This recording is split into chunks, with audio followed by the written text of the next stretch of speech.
In this interview, Ivan Tyrrell speaks with John Bell, the director of the Conciliators Guild, about new ways to pursue conflict resolution in the Middle East and beyond. John Bell discusses a unique initiative to identify and map the innate needs of different political actors in the Middle East, which profoundly impact their relationships with one another. The idea really kind of popped into my head. I'm not even sure why or how it did, that there was a need to look at several key actors in the region at the same time. And I think that's the key point, is to look at them all at once. Now, the Middle East is a complicated place. It has many nation states, and within each nation state are many sects or tribes or political ideologies. It's impossible, for the time being anyway, to map all of them according to their needs. So I had to start somewhere. So I decided to start with the key actors, key geopolitical actors, who I think I've assessed are the countries Iran, Israel, Saudi Arabia, Turkey, and Egypt. I decided to start with those countries because each one of them has an important role to play in the geopolitics of the region, and they affect each other. Yes, there are other countries that are very important and need to be looked at, the Emirates, Iraq, many others. But for the time being, I started with those. And what I did is to talk to people who understand those countries, people from those countries. And I guess this is the key point, and to talk to them about two things. One is, what are the really basic security needs of those countries? What, in the assessment of the individuals I spoke to, had to be done for that country to feel secure? The other, and fascinatingly, this turned out to be an even more interesting level of analysis, is what are the kind of other needs the country has, meaning its value system, how it's perceived in the region. In terms of human givens, I think all those would go into categories such as belonging, status, attention, meaning. How does each of those countries perceive itself to fit into the region? What would it like its relations to be with other countries beyond security? Now, as you can, I'm sure, imagine, because it applies anywhere in the world, that other map, which maybe a good term for it is an emotional cognitive map of those countries, is really important, and it affects the security needs. The two are not really separate. It's really one set of universal needs that are being pursued politically.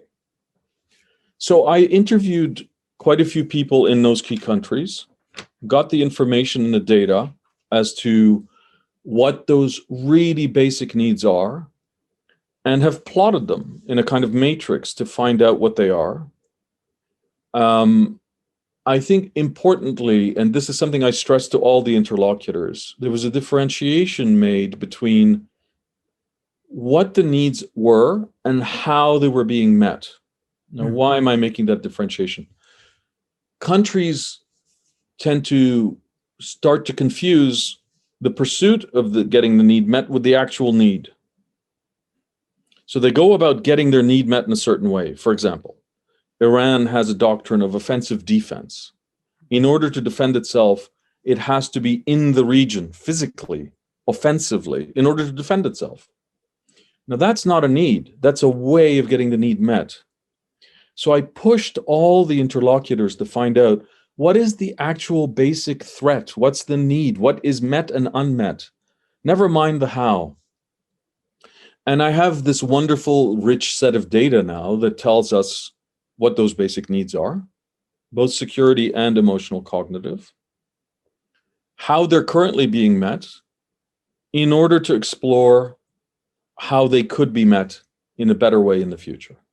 Well, the people you were talking to, did they get interested in what you were trying to get out of them, what you were trying to do? Yes, it's quite fascinating. They found it new. This wasn't something they had done before, really, but they also found it important, if I can speak for them. They thought it was necessary to do this. In a way, it's the development of a baseline, isn't it? Just let's get down to basics and clear away all the noise and all all the fluff that we tend to get absorbed with, drama and yes, exactly, and get downright debate. So they were not only enthusiastic, several of them did several sessions with me, hours long each one. They contributed in tremendous detail. In fact, I think one of the issues ahead is to sort out this tremendous amount of detail to figure out how to present this kind of information in an informative way. But yes, I would say there was considerable interest in doing so. It's incomplete, I must say. It's not, the job is not done yet, just because you can imagine the amount of information that's required here. So some countries are more complete than others. So how does this approach compare to the way things are normally done in diplomacy between countries, particularly countries that are in some sort of state of conflict or potential conflict? Well, this is sort of one of the key questions, isn't it? Because the natural habit of diplomacy is to do what's possible, period. And to do what's possible, to be, some would call that pragmatic, but we can examine whether that is pragmatic or not. It's based on an immediate assessment of what's going on, an immediate assessment of seeing what's possible within that range of what's going on. Of course, the issue is that we're always in a dynamic situation in life, but of course in politics and in international relations. So of course, yeah. The relations, the interests are changing, as whether it's due to changes of governments or the weather or simple changes in societal changes within the society. There's always change going on. So diplomacy always finds itself, I would say, catching up, always trying to catch up with the latest development. The other aspect of traditional diplomacy is it tends to be a bit reductionist. Because it's practical, it tends to narrow things down from the broad towards the extremely narrow in order to figure out, I can do this action now. And, to some degree, I don't blame them, but diplomats want to be active actors and they want to feel like they're doing things. Yeah, very left-brained, really. Exactly. And we can get into a bit further as to this differentiation between left-brained approaches and right-brained approaches. And so the one we are proposing, this mapping, for lack of a better word, to call it that, has two, I think, significant advantages as a tool. One is it's broader. Automatically, you'll see a data set of information about 5 countries, not one country. That means automatically you'll see the relationships between them, problematic and constructive, both. That is automatically, in my view, greater context than the normal processes of diplomacy, which tend to be narrower, more bilateral, less big picture. The other quality is it's deeper. And what I mean by that is it goes beyond the more superficial day-to-day action-oriented events towards that baseline I mentioned earlier. What's really going on in the society? Let's try to remember what the real basis of all these political and diplomatic actions is. And I think this point is one of the key findings, I would say. In politics, it's very easy to slip into representations of reality because you need those to manipulate. So you develop an ideology, you develop a security doctrine, and you go after it. It's a way of organizing your mind, organizing your followers, and you go after it. But what tends to happen is people forget what the original purpose of that doctrine is. Yes. It becomes a life of its own, sometimes even very tragically, and we can point to living example, it can become a Frankenstein's monster. Of just overgrown beast of activity that may have had an original positive purpose of trying to get needs met, a real purpose, a true mission. And yet, once it becomes a bureaucratic, ideological beast, takes on a life of its own. Yeah. Gosh. So, I mean, you've made some discoveries really about political ideology here. haven't you? I think. And can you tell us? Can you sort of sum up what those discoveries? Absolutely. It's what I'm about to say is really another way of saying what I just said in a bit more detail. It is one of the, I think, the key discoveries of this mapping process is looking at things, differentiating between a real need and how you're getting it done. So political ideologies in the Middle East, for example, may have had, I'll point to two examples, whether the Islamic revolutionary ideology of Iran, it was very oriented initially at its beginning towards justice. It saw injustice, which is a real problem in the real world. And corruption, it wanted to correct injustices. Yeah. Similarly, Zionism originally was an attempt to have the problems that Jews were having in Europe redressed, for them to have a homeland, in order to live in security and have their needs met without being oppressed by others. Those basic original drivers of the development of the ideologies make sense. The problems begin when the ideology itself becomes the end rather than a means towards an end. Which all too easily happens because ideologies are ways of organizing thought, of organizing behavior, and of expending resources. In a way, they're almost inevitable, but they're dangerous because if they are what I just said, then what happens is those who are deeply attached to the ideology start to have their needs met through the ideology, not through the intention of the ideology. Bureaucracies are set up, movements are set up, clubs are set up, military apparatus is set up, you name it. And of course, as is the way of the world, all sorts of unintended gains and benefits are derived. People get rich, they gain land, they gain a sense of meaning on the more intangible level, and off we go. And what tends to happen, and I would even make the case has happened in the Middle East, is they go down the rabbit hole of ideology. They don't come back because they're actually getting lots of needs met through that whole space. And then they forget their original intention. They don't even really care about the original intention. They forget the people they're supposed to be serving.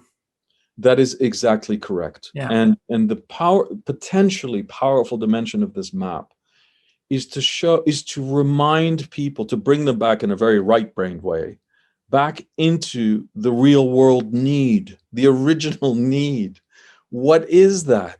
Instead of living in an abstracted ideological representational world, we can shift back into the real world and see, well, is the original need still there? Is it being addressed? And maybe critically, are there other ways to address it? I would bet money there are other ways to address things than the way the ideological processes of the Middle East are going about getting them done. I'd bet money. But of course, the ones inhabiting those ideologies don't want that. Necessarily. I think to be realistic about the whole exercise, this way of thinking that we're proposing, which is more regional, more context-driven, a bit closer to the bone and the reality of the region, to try to, again, if I can emphasize, remember what the original need was, and then rework how to get it met. Yeah, because every country has its own myth and its own stories about itself. You're really going to have a go at changing those myths or moving them on or moving them aside and putting new stories in. I mean, telling stories is the way you change your brain, really. It's giving a person a new metaphor, a new context in the pattern of a story from which they can make changes. I mean, that's what happens with individuals, but it does happen with countries. There's no doubt that every single country has a myth about itself. The myth is not fixed, it changes over time. These myths are extremely important for national cohesion. But I would also say that every country has several myths. There are many stories within each country. And again, if I go back quickly to ideology for 1 second, ideology is one way of explaining that myth, but there are many other ways. So let's look at something like Iran's role in the Middle East. There's no doubt in my mind that Iran is an incredibly important country, culturally tremendously rich, and has had many thousands of years of relationship with the rest of the region. Now, the question to me is, does that have to be expressed through a specific political ideology? Not necessarily. And here, this takes us to another tranche of possible enriching information that we can add to the mapping. We haven't started this yet, but I think it's something so worthwhile doing. And that's to go to the people of the region and have them tell their national stories at a human cultural level. It can have a political dimension to it. There's no doubt about it, because, the human level, the cultural, the political are often interwoven. But it doesn't have to be a strictly dogmatic ideological take. So I could foresee one day that when we completely unfold all this information, we have also on a website some stories from people from all the countries in the region. Individual, like another layer of meaning, another depth to the project of mapping the Middle Eastern needs. That's exactly right, Ivan. And I think probably ultimately a crucial layer, and maybe the most important one of all, because when people, as you just so correctly said, when people hear stories, they're absorbing those stories in a way that is so much, in a way, deeper than they'll absorb an analysis, shall we say. Yes. Oh, absolutely. So if we can add that layer, and I think it could be done in very innovative ways by just simply listening to people's stories about their national, either their national plight or their national ambitions or their national dreams. And I think it'll be amazing for people to hear that of others, as long as we avoid an excess of exclusivity, meaning, our national myth is defined by being against somebody else. That also happens, and I think we're going to have to search for stories that are less that. I mean, this is such an ambitious project. It's amazing. Obviously, it's going to need financing and some assistance from other organizations to get it off the ground. But do you think, you've got it off the ground already to a certain degree, but it's going to need a lot more work. Do you think this approach would be applicable to other parts of the world? I in fact think it's probably more applicable to other parts of the world. Why is that? Because it's there are two reasons, really. One is that the advantage of, in fact, the work that you and Joe Griffin have done, Ivan, this idea of human givens, of the innate basic needs, is that they're universal. I think when anybody sees the list of human needs, from attention to belonging to meaning, these can be applicable across cultures. Therefore, there's a kind of fundamental universality of the approach. The other aspect is how we've done it. The way we've done it is not so complicated and can be duplicated in other regions of the world. And in fact, my guess is that it may even have more traction in parts of the world where ideology is less trenchant and less problematic. So yes, it can be, I think, well applied to other parts of the world. We're unfolding it in the Middle East because that happens to be the area which I know best. So it's really just it's a beginning point. Yeah, of course. Yeah. Got to start somewhere.